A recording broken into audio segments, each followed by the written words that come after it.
Hello दोस्तों, स्वागत है स्टडी सेंटर चंदन में। आज की इस वीडियो में हम जानेंगे एसएससी जीडी के बारे में, जो कि आपको 7 फरवरी का एग्ज़ाम हुआ है। 7 फरवरी के फर्स्ट शिफ्ट का ये टोटल जीके का क्वेश्चन है। इस वीडियो का पूरा देखिएगा ताकि आपको पता चल जाएगा कि आपने कितना सही किया था। और वीडियो अच्छा लगा तो लाइक भी कीजिएगा और हमारे चैनल को ज़रूर सब्सक्राइब कीजिएगा। चलिए, पहला क्वेश्चन है, 1951 से 1990 के बीच कितनी पंचवर्षीय योजनाएं हो चुकी थी? तो 1951 से 1990 के बीच आपको 7 पंचवर्षीय योजना जो हो चुकी थी।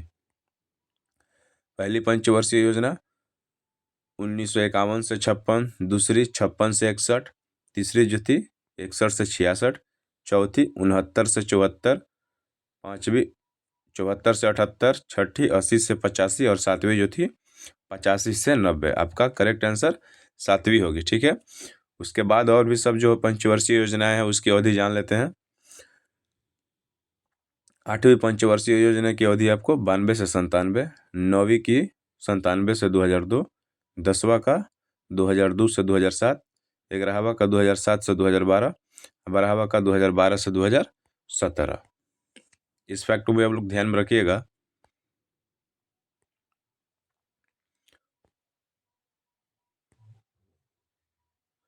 दूसरा क्वेश्चन दिया है कि प्रथम पंचवर्षीय योजना का मुख्य उद्देश्य क्या था? प्रथम पंचवर्षीय योजना का जो मुख्य उद्देश्य क्या था? तो उसका मुख्य उद्देश्य था कृषि विकास। दिया है, पहली पंचवर्षीय योजना का मुख्य उद्देश्य देश का कृषि विकास था। दूसरे पंचवर्षीय योजना का जो उद्देश्य था आपको औद्योगिक विकास था। तीसरी पंचवर्षीय योजना का उद्देश्य अर्थव्यवस्था को स्वतंत्र बनाना। और चौथी पंचवर्षीय योजना का उद्देश्य विकास के साथ स्थिरता और आत्मनिर्भरता के उपलब्धि को प्राप्त करना था। तो इस फैक्ट को भी आप लोग हमेशा बात ध्यान में रखिएगा। अब प्रथम जो पंचवर्षीय योजना किस मॉडल पर आधारित थी? आपको हेराल्ड मॉडल पर।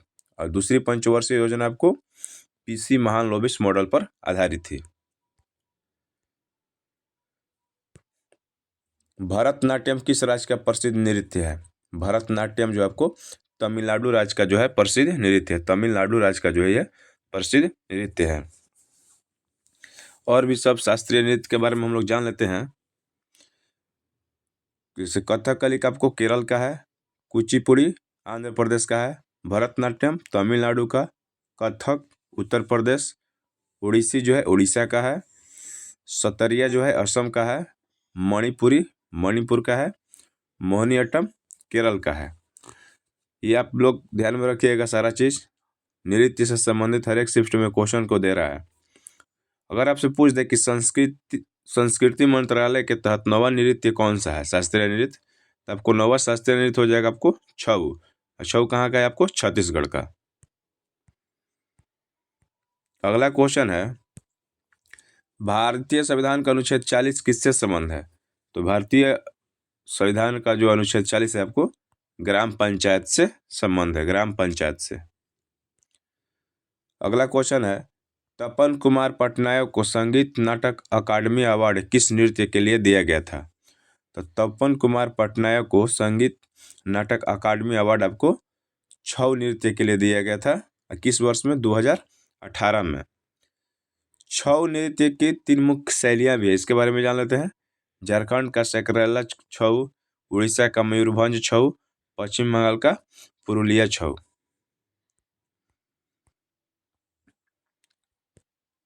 स्वतंत्रता आंदोलन को जारी रखने के लिए खिलाफत आंदोलन को किस आंदोलन के साथ मिला दिया गया था?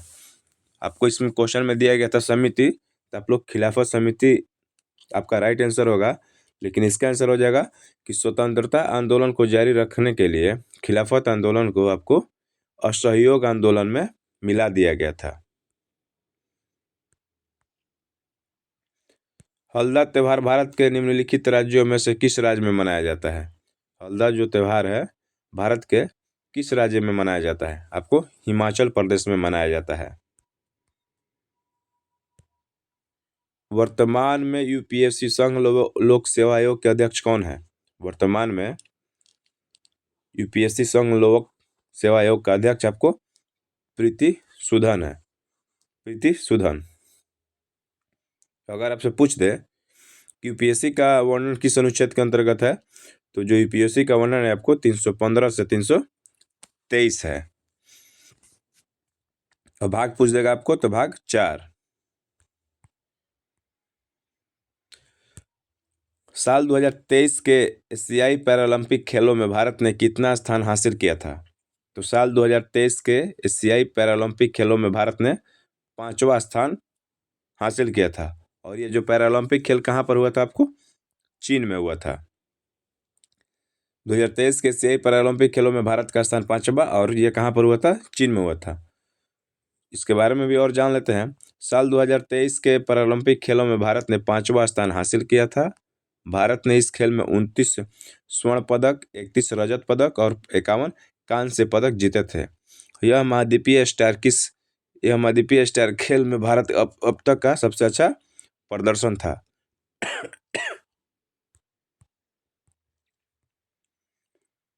नेक्स्ट क्वेश्चन है, 2011 की जनगणना के अनुसार त्रिपुरा, मणिपुर, असम और मिजोरम में सबसे कम जनसंख्या किस राज्य की है? तो 2011 की जनगणना के अनुसार जो आपको इन सभी राज्यों में सबसे कम जनसंख्या आपको मिजोरम की है। 2011 के अनुसार पहले उसका क्या था? पहले आपको सिक्किम राज्य था, पहले सिक्किम राज्य था, उसके बाद ये मिजोरम है आपका। दूसरा नंबर पर आपको मिजोरम है। आपका राइट आंसर हो जाएगा मिजोरम। निम्नलिखित में से कौन राज्य कार्य करने का हिस्सा नहीं है? राज्य कार्य करने का हिस्सा नहीं है, कार्य करने का हिस्सा नहीं है। तो महाधिवक्ता और विधानसभा अध्यक्ष राज्य कार्यकारिणी का जो हिस्सा नहीं होते हैं। ये तो हमने जान लिया कि राज्य कार्यकारिणी का हिस्सा नहीं होते हैं। तो कौन राज्य कार्यकारिणी में शामिल होते हैं उसके बारे में भी जान लेते हैं। आपको राज्यपाल शामिल होते हैं, मुख्यमंत्री शामिल होते हैं, कैबिनेट मंत्री राज्य कार्यकारिणी में शामिल होते हैं। अब ये राज्य क्या बात हो गया, हम लोग अब भारत सरकार के बारे में जानेंगे। भारत सरकार की संघीय कार्यकारिणी में कौन कौन शामिल होते हैं? आपको राष्ट्रपति, उपराष्ट्रपति, प्रधानमंत्री, मंत्रिपरिषद और भारत के महान्यायवादी शामिल होते हैं। भारत सरकार में जान लेते हैं कौन कौन शामिल नहीं होते हैं। भारत के मुख्य न्यायाधीश संघ के कार्यकारिणी का हिस्सा नहीं होते हैं। इस बात को भी आप लोग ध्यान में रखिएगा। तेल क्षेत्र विनियमन और विकास संशोधन विधेयक 2024 किस मंत्रालय के द्वारा पेश किया गया था? तो तेल क्षेत्र विनियमन और विकास संशोधन विधेयक 2024 को 5 अगस्त 2024 को राज्यसभा में पेश किया गया था। विधेयक तेल क्षेत्र अधिनियम 1948 में संशोधन करता है। यह अधिनियम प्राकृतिक गैस और पेट्रोलियम की खोज और निष्कर्षण को नियंत्रित करता है। तो बोला है कि तेल क्षेत्र विनियमन और विकास संशोधन विधेयक 2024 किस मंत्रालय के द्वारा पेश किया गया था? तो वो मंत्रालय कौन सा था आपको? मंत्रालय केंद्रीय पेट्रोलियम एवं प्राकृतिक गैस, ये आपको मंत्रालय था। आपका राइट आंसर यहाँ पर हो जाएगा मंत्रालय केंद्रीय पेट्रोलियम एवं प्राकृतिक गैस मंत्री हरदीप सिंह पुरी ने राज्यसभा में पेश किया था। मंत्रालय आपका यहाँ पर राइट आंसर हो जाएगा, केंद्रीय पेट्रोलियम एवं प्राकृतिक गैस। नेक्स्ट क्वेश्चन है, पीएम गति शक्ति योजना कब शुरू किया गया था? तो पीएम गति शक्ति योजना आपको 15 अगस्त 2021 को भारत के प्रधानमंत्री नरेंद्र मोदी के द्वारा आर्थिक विकास को बढ़ावा देने के लिए इस योजना की घोषणा की गई थी। यह योजना आपको 13 अक्टूबर 2021 को भारत के सभी आर्थिक क्षेत्रों को मल्टी मॉडल कनेक्टिविटी इंफ्रास्ट्रक्चर प्रदान करने के लिए शुरू किया गया था। आपका राइट आंसर हो जाएगा 13 अक्टूबर 2021। जगजीत सिंह किस क्षेत्र से संबंधित है? जगजीत सिंह जो है किस क्षेत्र से संबंधित है? तो जगजीत सिंह एक भारतीय संगीतकार और गायक थे। वह गजल, शास्त्रीय, भक्ति और लोक संगीत के क्षेत्र से जुड़े थे। जगजीत सिंह को गजल किंग के नाम से जाना जाता है। तो जगजीत सिंह जो है इनका राइट आंसर हो जाएगा गजल के क्षेत्र से संबंधित हैं। वित्त वर्ष 2023-24 के केंद्रीय बजट में कितने प्रमुख क्षेत्रों को प्राथमिकता दी गई थी? तो वित्त वर्ष 2023-24 के केंद्रीय बजट में आपको 7 प्रमुख क्षेत्रों का प्राथमिकता दिया गया था। नेक्स्ट क्वेश्चन है, अप्रैल 2022 में 71वां सीनियर नेशनल बास्केटबॉल चैंपियनशिप में पुरुषों का खिताब किस टीम ने जीता था? तो पुरुषों का खिताब जो आपको विजेता टीम थी तमिलनाडु। अगर आपसे पूछ दे किसको हराकर, तो पंजाब को हराकर तमिलनाडु ने आपको सीनियर नेशनल बास्केटबॉल चैंपियनशिप में पुरुषों का खिताब जीता था। इसमें पर्यायवाची शब्द भी दिया था। वृक्ष का पर्यायवाची शब्द क्या होगा आपको? अगर आपसे पूछ दे वृक्ष का पर्यायवाची शब्द, तरु, अगम, पेड़, पादप, बिटप, शाखी, द्रुम, वही।